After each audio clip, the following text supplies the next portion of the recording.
One Day at a Time revives the multicam sitcom.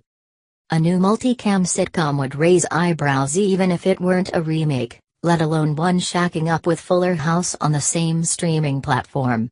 That format's heyday is long gone, having lost out to single-cam series as TV became increasingly more cinematic. The static shots and broad humor now have a diminished place in the TV landscape, where single cams like New Girl and It's Always Sunny in Philadelphia feature much more dynamic storytelling.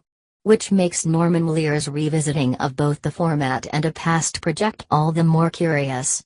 But the venerable TV producer successfully reworks the Bonnie Franklin and Valerie Bertini vehicle, One Day at a Time, for multi-cam holdouts and second-screen viewers alike. Lear executive produced Whitney Blake and Alan Manning's 1975 sitcom, and serves as a guiding hand in this Netflix reboot from Mike Royce and Gloria Caldron-Kellett. The new One Day at a Time manages to be as timely as the original, despite not being on a weekly schedule. It has many of the touchstones of the great multicam sitcoms of the past, and not just the shows that Lear oversaw, a mix of gentle humor and incisive commentary, big and small personalities, and a whole lot of heart. One Day at a Time gets a lot of mileage out of those old standbys, but it doesn't run solely on its retro charm. There are plenty of new twists on the old format, starting with the predominantly Latino cast, led with a firm but loving hand by Justina Machado. While that makeover made headlines when the reboot was first announced, it's not an unusual move for Lear. He did, after all, develop series like The Jeffersons and Good Times. He was also involved in the reimagining of the Anglo Rag and Bone Men of Steptoe and Son as the Black Sanford and Son. Nor is this Lear's first time backing a show with a Latino family at its core. That would be the short-lived Pablo Rodriguez sitcom, aka Pablo, which turned out to be one of his rare missteps. The 1984 series offered little more than ethnic humor that bordered on stereotypes, and it was quickly cancelled. One Day at a Time's bicultural family is much more developed, thanks in no small part to Kellett, a Cuban-American writer who previously worked on How I Met Your Mother. The series' multi-generational household is run by Penelope Alvarez Machado, a single mom who's a nurse and Army veteran.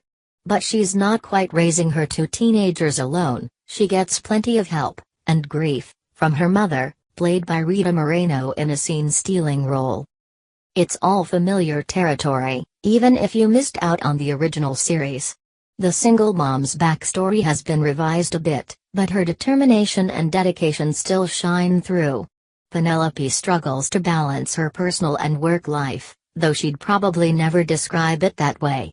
Her military service left her with a shoulder injury and PTSD, but she's initially only willing to seek help for the former.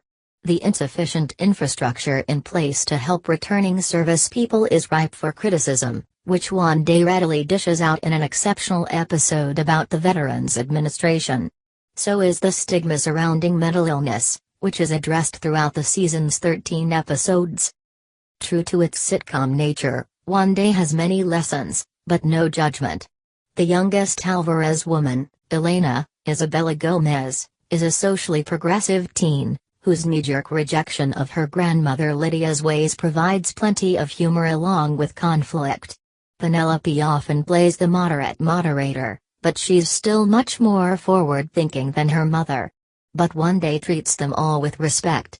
It would be easy to relegate Lydia to caricature territory. She salsas while she cooks. She's a devout Catholic, papal groupie.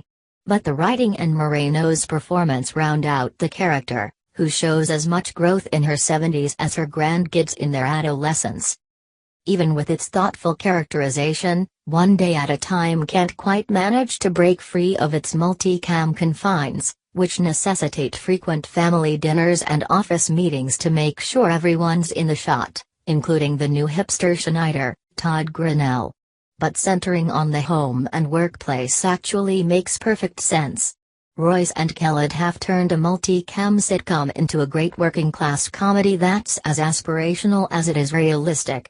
In real life, People worrying about money usually inspires the kind of laughter that can quickly turn to tears, but here, those stories are a source of commiseration and comedy. The result is a viewing experience that's at once specific and universal, which makes for not just a successful multicam sitcom, but a great TV show, period.